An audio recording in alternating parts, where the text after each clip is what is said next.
आणि स्वतः घेऊ शकेल एवढी सक्षम महिला जर कशाच्या माध्यमातून होऊ शकेल तर ती फक्त आणि फक्त शिक्षणाच्या माध्यमातून त्या ठिकाणी होणार आहे.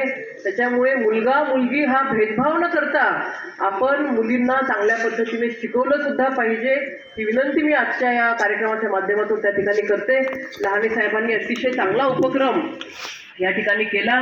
ते बाबा चिखलीत कार्यक्रम करायचा मला थोडीशी भीती वाटली होती.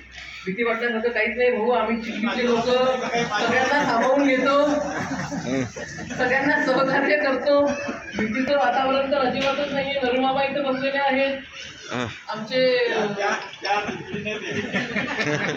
मुतारी साहेब बसलेले आहेत. त्याच्यामुळे सगळ्याच पक्षातले लोक जेव्हा असा काही सामाजिक विषय येतो त्या सगळ्या सामाजिक विषयासाठी आपल्यामधले जे काही आपसी मतभेद असतील ते आपसी मतभेद बाजूला ठेवून त्या ठिकाणी एकत्र येतो. ही लोकांनी ही पुनश्च एकदा सद्भावना ट्रस्ट आणि आम्ही चिखलीकर यांनी हा जो विधवा वटस्फोटी विधूर परिचय व समुपदेशन मेळावा ठेवलेला आहे.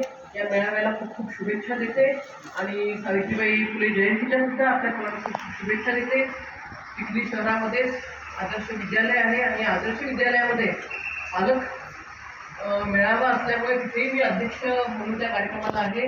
त्या कार्यक्रमाला जायचं असल्यामुळे आपल्या सर्वांची रजा घेते आणि थांबते. जय हिंद, जय महाराष्ट्र.